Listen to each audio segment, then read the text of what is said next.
Hello, everyone, and welcome back to the English Learning Podcast. I'm your host, Jason, and as always, I'm here to help you on your journey to mastering English. Whether you're a beginner or you've been learning for a while, this is the place to grow your confidence and skills. Now, today's topic is one that I know so many of you struggle with. One thing stopping you from fluency.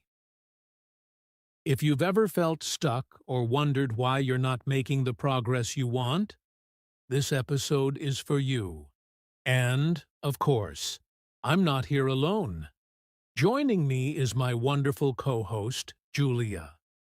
Hi, Julia. How are you today? Hi, Jason. I'm great, thank you. And hello to all our listeners. I'm so excited about today's topic because I know it's something that really holds a lot of people back. But don't worry, we're going to break it down and give you practical tips to overcome it. So stay with us, because by the end of this episode, you'll feel more confident about taking your fluency to the next level. That's right, Julia. And remember, if you're enjoying this podcast, don't forget to subscribe so you don't miss any of our upcoming episodes. All right, let's get started. All right, so let's start by talking about what fluency actually means and why so many people feel stuck on their journey to becoming fluent. Julia, in your experience, what do most learners think fluency is? Great question, Jason. A lot of learners think fluency is about speaking perfect English without any pauses, hesitations, or mistakes. But that's not really true. Fluency is more about being able to express yourself clearly and naturally, even if you make a few mistakes along the way. Exactly. And one of the biggest misconceptions is that you need to learn everything. Every word, every grammar rule, every pronunciation detail before you can be fluent. That's simply not the case. What's your take on that? I completely agree. I've seen learners spend so much time trying to memorize long lists of vocabulary or stressing over grammar, but they still don't feel confident when it's time to speak. And you know why? Because fluency isn't about knowing everything. It's about using what you know effectively. Yes, and that's where the real struggle comes in. So many learners spend their time doing things like studying alone, reading textbooks, or watching videos passively. But when it's time to actually talk, they freeze. And there's one major reason for that. Julia, do you want to reveal what it is? Of course, the biggest thing stopping most people from fluency is fear. Fear of making mistakes, fear of sounding silly, fear of being judged, and honestly, Jason, I think this fear holds back more learners than anything else. Absolutely. And that's why we're dedicating this episode to helping you understand this fear, where it comes from, and, most importantly, how to overcome it. So if you've ever felt scared to speak English, you're not alone, and we're here to help. Let's dive in. Now that we've set the stage, let's talk about this big barrier. Fear of making mistakes. Julia, why do you think this fear is so common among English learners? You know, Jason, I think it's because most people want to be perfect. They don't want to sound foolish or say the wrong thing, especially when they're speaking to native speakers. It's like they feel this pressure to perform perfectly, and that pressure can be paralyzing. Exactly. And that fear often leads to hesitation.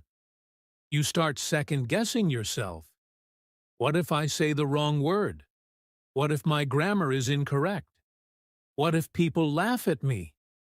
These thoughts can make it feel safer not to speak at all.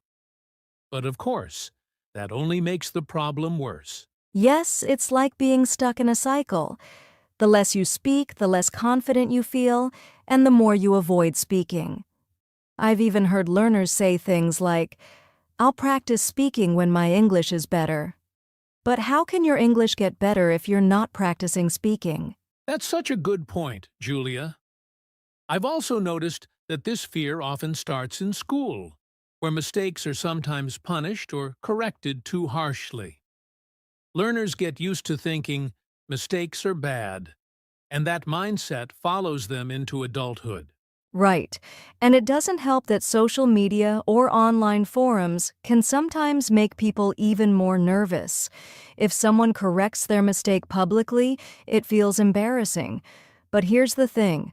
Mistakes are a natural part of learning. Even native speakers make them. Exactly. And let's not forget, mistakes are how you grow. When you make a mistake, you're giving yourself an opportunity to learn something new. But if fear keeps you silent, you're robbing yourself of that opportunity. Julia, do you have any stories or examples of learners you've worked with who overcame this fear? Oh, absolutely. I remember one student who was so scared to speak because she thought her accent wasn't good enough. She avoided conversations for years.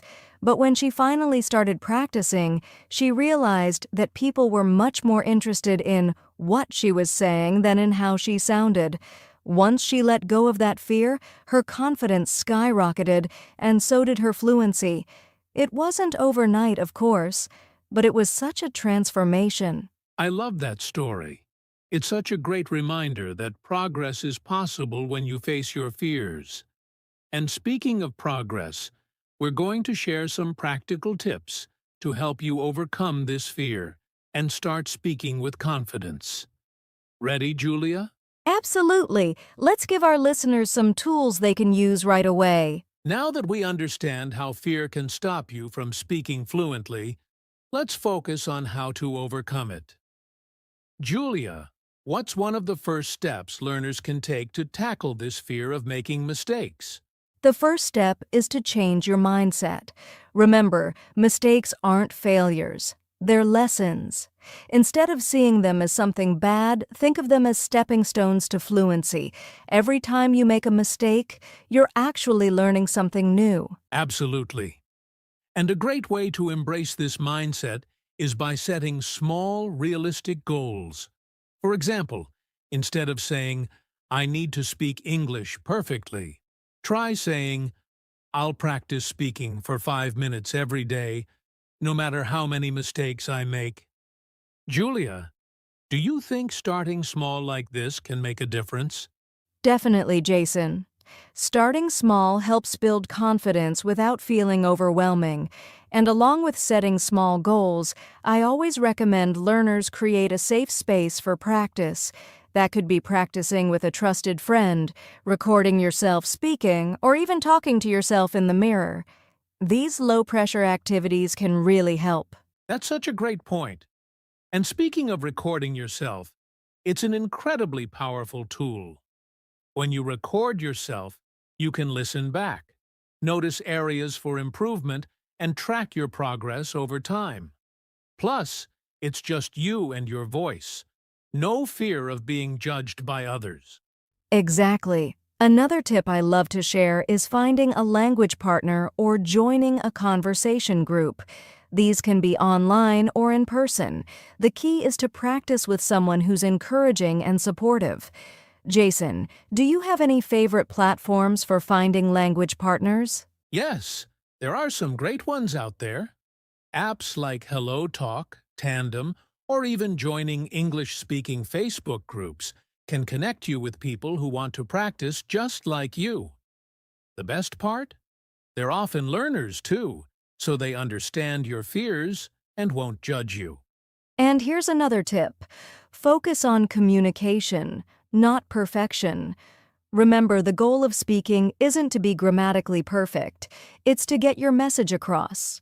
Most native speakers aren't even thinking about your grammar. They're listening to what you're trying to say. That's so true, Julia. I think learners sometimes forget that even native speakers make mistakes all the time. It's normal. So instead of worrying about grammar, try to relax and focus on the flow of the conversation. Right. And if you're still feeling nervous, one of my favorite strategies is to prepare in advance. For example, if you know you'll be having a conversation in English, Think about the topics you'll discuss and practice some key phrases ahead of time. That preparation can make a huge difference. Such a helpful tip. And let's not forget about the power of positive reinforcement.